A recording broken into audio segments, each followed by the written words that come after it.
All right. Good afternoon, everyone. I'm Kumar Ravi. I am the CISO for Teleperformance India and Global Business Services. And on behalf of the entire ESCON team and this panel, I welcome you all to this discussion. And I think on the panel that we have today is Mr. Manoj Lala, who is the CISO for Shriram Asset Management. And on my left, we have Mr. Suresh Emmanuel, who is the CISO for Hatton National Bank. So with this small introduction, we get into this discussion. And I think the very reason I believe that we have taken this topic right at the start is because, board sets the tone at the top.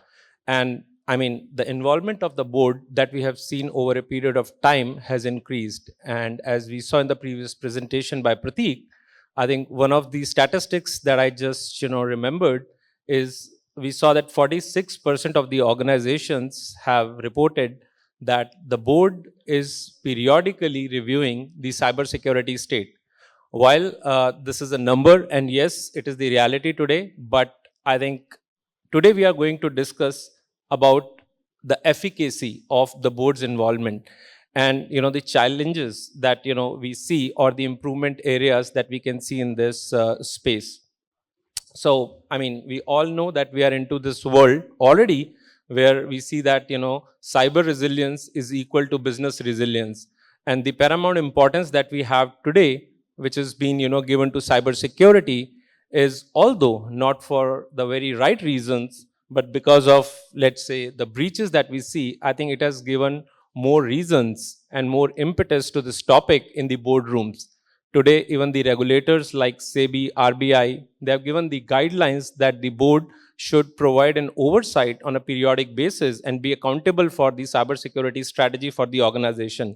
So definitely, it's a board agenda, it's well established, but is it really happening the way the CISOs look for, CISOs want, or what could be done better? I think the idea would be to glean the insights from the gentleman here onto this subject. So with that, I think let's get started. So if I were to ask Manoj, uh, definitely, you would have a periodic reporting to the board and board would be providing an oversight. So how do you see the mode and the frequency and the touch points with the board and the direction that comes from the board?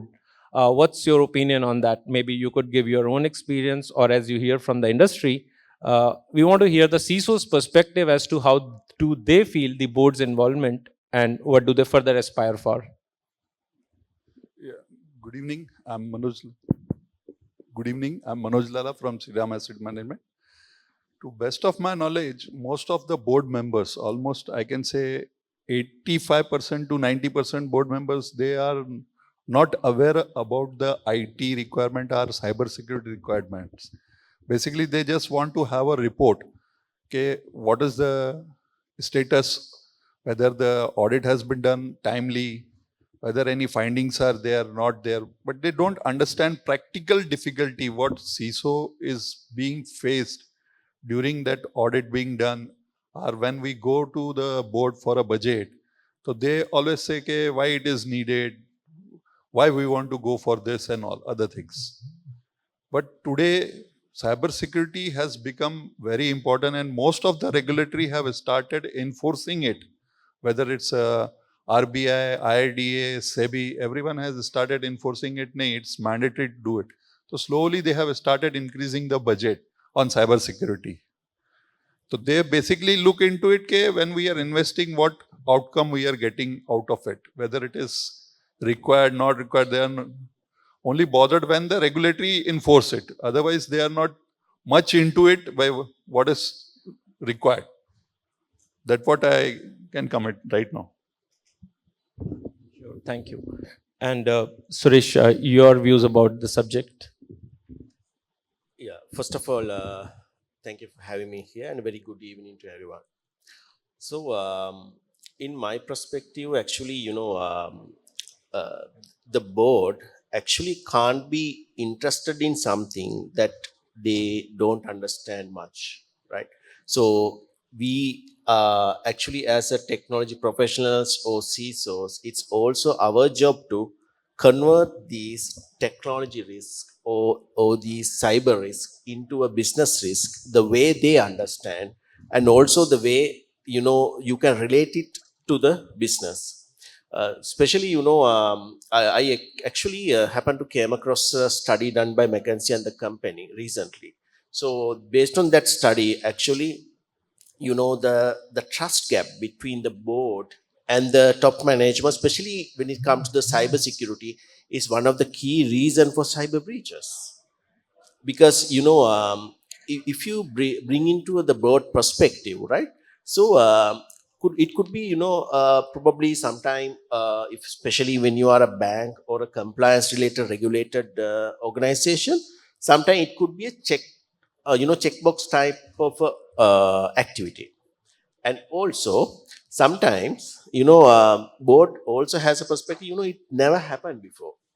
So sometimes, within this technology, as we try to recommend certain controls and solutions, what part say, so are we the first people to do this in the market?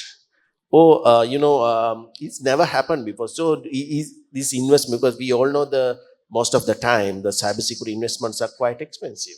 So, from their perspective, sometimes they would say, whether it's really necessary. And also they sometimes have a false sense of security, which is very dangerous than not having security. Sometimes they might believe you have the Iron Dome with you, right? So you have the ability to take up any level of missiles coming up to your environment, whereas we know whatever the recent attack happened in the Gaza, Hamas actually proved that even Iron Dome sometimes can't take up all the missiles. So similarly, they might have false sense of security, the current investments which you have already done for the organization, which is capable of, protecting the environment, because you need to teach them to understand it's actually a moving target. So that's my main perspective of this. Sure, thanks. Just a follow up on that, you picked up a term called there is a trust gap as per the McKinsey report between the board and the IT team or maybe the management. So, what do exactly we mean by trust gap between the two teams for the audience? Yeah. So if you take based on the recent survey report released by the Microsoft, right? Only about 2% of the board members who actually has the cyber literacy globally. That's mean 98% of the board members, they really don't understand what is the cyber risk. That is quite a challenging situation for us, right? So especially as a CISO, when we try to, navigate through that, this cyber literacy actually creates the trust gap. That trust gap actually at different levels, which makes the organization vulnerable.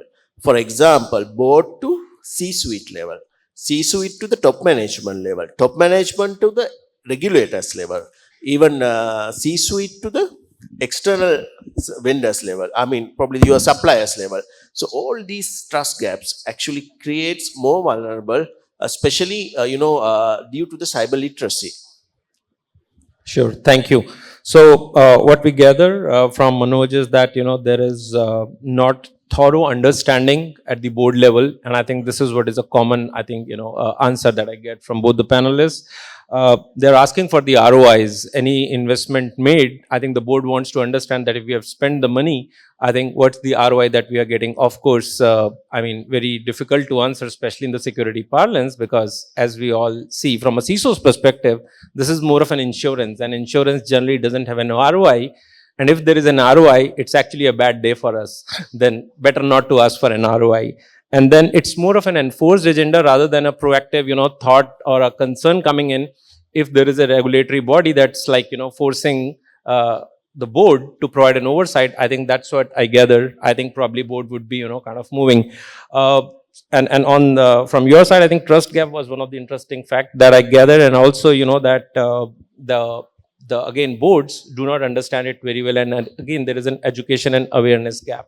So very right. I think if I were to quote one of the circulars spread by SEBI, I think they have also mandated that boards should be giving more empowerment to the risk management committee to have a cybersecurity risk as one of the enterprise risk factors. And for the very right reasons, we have seen businesses taking a huge impact on their reputation, operational continuity. So, I mean, definitely for the right reasons. So, if I were to from here move on to the next question, uh, there is a concept in the cybersecurity, we all know, going from reactive to proactive. How do you think boards are, and what percentage of the boards, or what minority or majority of the boards do you think that are concerned about the security as a proactive measure rather than a reactive one? See, board is basically concerned on the security part. They just want things should be smooth. They should not have any issues or errors. Whenever the report is submitted to the board, they first look into it. What are the findings? If there are findings, so what actions we have taken on to it. They are not worried on what person is looking into it, what difficulties are being traced by the CISO. They just want my ROI should be there timely, no errors should be there, because basically they don't understand. And now, since initially RBI and SEBI both have come out with the guidelines, the CISO should be part of the board, and one of the board members should be knowledgeable onto it, who understand what is the IT, what is the IT security, what is the cyber security. So that has given us a little breathing time, I can say. Yes, there is some support coming up now, started thanks to the regulators to enforce these kind of rules. Sure, thank you. And Suresh, again, there has been a trend, like there is a full board team, and then of late there has been a trend, and also in some of the countries there is a guideline to the organizations, to the corporates, that you should have a person with an expertise in cybersecurity in the board, so that there is someone, at least someone in the board, understands what is cybersecurity. And then there have been other flavors of enforcement wherein there are subcommittees of the board are constructed with a focus specifically on the cybersecurity subject. Maybe the board might meet like on a semi-annual basis or an annual basis, so as to say, but then the subcommittee would probably meet more frequently, let's say on a quarterly basis. How do you see this phenomena kind of building up, and do you think it's like more worth, is it like probably doing over kind of commitment into the cybersecurity, or do you think quarterly frequency with a dedicated board member on cybersecurity is really gonna help you in the cybersecurity charter? Yeah, it's a great question actually. So we all know that not we don't even enough have the board members who actually have the technology literacy. Forget about the cybersecurity, right? So people who can actually understand the technology. So in that case, especially there are different ways actually you can maintain this board oversight, especially on this technology risk. One of the key ways certain organizations have done it, you can bring the board of directors JD, which is the board charter, right? The cybersecurity as one of the key requirement for them to be discussed at one of the board meetings. So making them responsible directly as part of the board charter. So that makes them their JD. It's there. That means they are directly responsible for that. In addition to that, you can have a security committee actually can report to the board through the board risk committee. You can have it in different way, maybe depending on the organization governance structure. But that what is more important is the board oversight over the technology risk, where through a direct reporting and independent reporting. What that means is these priorities, cybersecurity priorities, have not been overwritten by other priorities by other professionals in the organization when you are trying to report to the board. And also what is more important is when you try to speak to the board, you need to think like a board member, and you have to speak like a board member. So what I mean by that, right? So when you take to the board, so when you you probably talking in the terms where they don't understand, you probably have to demystify them for them to understand in a better way. and also focus on the opportunities, not on the cost. Cybersecurity has to be taken as a serious business alignment through the technology alignment in the organization. So that way only you can bring value to the business. For example, your organization is willing to open up a blockchain-based technology to do, enhance their business. Then how you can especially support the way the cybersecurity and the technology, the way it can support to the business, you can, elaborate to the board. In addition to that, you need to quantify the cyber risk. That's very important, especially when it comes to board, because they generally speak in numbers. They don't understand, all these vulnerability jargons and also high, medium, low. What is your high? What is your medium and what is your low? How you quantify it in the financial terms? If this high risk materialized, what's going to be the business impact? And what is the level of risk? And what is the actual revenue loss for the organization? And how long it will take to, recover that revenue? And what about your regulator penalties and the, resumption of the operations? All these factors has to be brought in a way where the board actually understand the technology risk or the cyber risk as a business risk. Sure. So, I mean, bridging the gap of the language, I think, is the key takeaway. And I think I can very clearly sense from the answer that it's not overwhelming if the board kind of comes frequently and shows interest. And in fact, yes, it definitely will give you more empowerment, because when the board takes interest, definitely there'll be more guidance, more, I would say, implementation guidelines, more projects coming in your way. So, yes, that's right.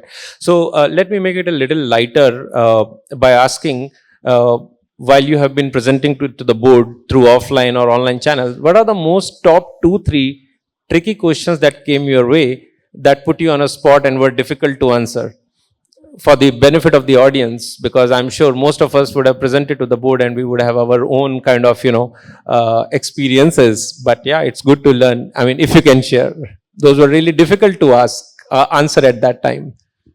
See, basically, I attend board meeting, and my role is the moment board members, they have some query on the audit report, they'll just start firing me, okay, why this has come this way. As per our company policy, we are supposed to do the audit every quarterly. So what things we can change in every quarter report? To last 2 quarter reports, board members are saying you're just doing copy paste, whether you are doing audit or no. What comments will come? We are checking only the sample, what we are checking it out, that gets changed. Comments remains the same. So it becomes very difficult to answer board. Okay, bhai, it's the same thing. Finally, they have agreed that nahi, we'll do it 6 monthly audit. Because, see, auditor who comes in, he does the audit, he does the same thing. Every quarter, he'll look into the same thing, only the samples will vary. But comments will remain the same. Unless until he finds out some findings, then only some variation will come. So that's what board are more interested into it. By audit is done, so something new should come up. Every audit, some new option should be there, which is not possible. That's what I face main difficulty with the board.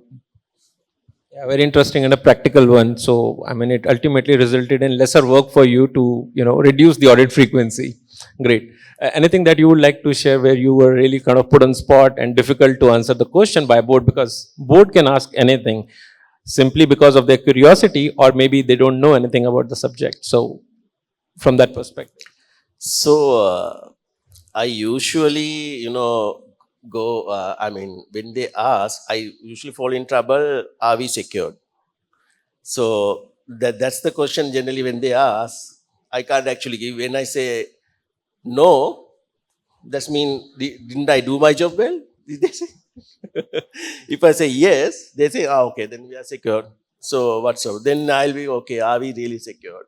So, that's probably the question. And, and also sometimes, your board will ask what can wait and what has to be done faster, right? Especially on the prioritization of the cybersecurity initiative, because obviously, none of us can do everything at, at any given single point of time. So we probably have to stage it and phase it out. This year we're going to do this much, and probably next year, depending on the, threat exposure, your business alignment, and all these different factors. especially, the amount of work you have to put in to understand all of these factors and, take the key decisions. Okay, you go and tell to the board when they ask, okay, what can wait and what has to be done next. So that confidence, you can give them that answer. That's all. Those are like all the most tricky questions I ever come across. Yeah, I think the first one was really tricky. Are you secured or are you not secured? Either ways, I mean, it's not a good answer. But yeah, the second one is still like rational, what can be prioritized and what can be deferred. I think this dilemma we anyways, kind of deal with even within the management organization, forget about board. So yeah, I mean, that's definitely good insights from both of you. Moving on to my next question, if you were to kind of really be at the, kind of board's position, what would be your asks from a CISO sitting in that position that will kind of, really make you comfortable and your CISO's job, more comfortable? See, again, if I become a board member and non-technical person, definitely I'll ask the same thing as board are asking, because generally 90% board members, they are non-technical. They don't understand technology or cybersecurity. They just want to know, okay, whether we are secure, not secure, and how much expenses need to be done to make sure that our data is being secured. That's all. Great, that's right. We are not recording the session, so you can raise hand. How many of you resonate that board really doesn't understand very well the cyber security? We are not recording. Okay, I can see some are still shy because everybody has not risen raised the hand. Okay.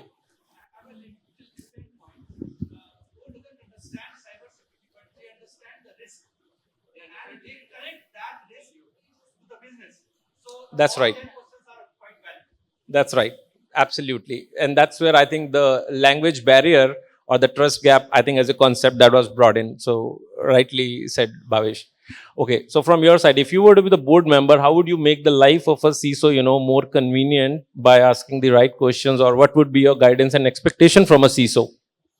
So, to a business to evolve, business should have the more visibility and intelligence about it. That's why we call the business intelligence. So similarly, for a CISO, I would rather, I would definitely ask the CISO whether you have the right visibility about the cyber threat landscape. Especially if that visibility is not there, he can't really take the decisions which is required. So one of the key important, because all these standards like NIST standard is starting from detect, then only you can protect. You can't protect something which you can see. If you can't see your threats, obviously you can't protect from it. So obviously the enabling visibility for the CISO is which is important. Probably I would focus more on that as a takeaway, where CISOs can, how we can enable more visibility for CISOs so that they can have the more visibility, which can lead to right decisions to protect the right assets. Great, thanks. And the last question, very pinpointed. What are the top 4 or 5 KPIs that you present regularly, which board really understands and kind of is satisfied with, in terms of their assessment of the security posture that you're presenting it to them? Just 4 or 5 top KPIs that you present to them. Yeah. So I generally present how is the threat landscape looks like, starting from the external attack surface. What is our threat exposure? That's about the KPI starting from. Then subsequently, in terms of statutory and regulatory requirement, how are we doing about it? So what is the level of compliance? That's one of the key KPIs. And also, what is the level of risk when it comes to the level of vulnerabilities we have and their exposure, and what are we doing about it? So that's one of the key KPIs. In addition to that, basically every organization has a maturity level when it comes to cybersecurity. To reach to the next maturity level, what is the current state and what are we doing about it? So those are the key KPIs I am representing. Okay. And what about you, sir? Basically, we have to make sure that all the latest technologies are in place. SIM is there, PEM is there. But after all, every tool will not give us a result of 100%. There is some or other gaps always coming out. Whatever best tool you have, still there is a possibility something can go wrong and some error can happen. And the biggest error is the human. So whatever technology you use, finally human will be there and we are going to face the error one day or the second day. Today it may be me, tomorrow it may be you. Sure, got it. And if I were to kind of give my inputs onto the top KPIs that I think of and I present, I think they typically include the material cyber breaches that happened in the organization. I think board is very much interested in that, and I'm just sharing my perspective. Any key risks to the organization resulting, of course, into the business language, as you mentioned. And then maybe I think I've seen some organizations also following some sort of management framework, whether it could be an IST cybersecurity framework, whether it could be their own assessment methodology, and showing a periodic, progress over that line as to the maturity level. I think there are certain things that always help to the board, and from a continuity and relevance perspective, that over a period of quarter on quarter, how things are moving up. So with that, I think it's the end of this slot. So thank you, both of you gentlemen. Really great to have you here and get your insights. Thank you, and thanks Thank for being you. a lovely audience.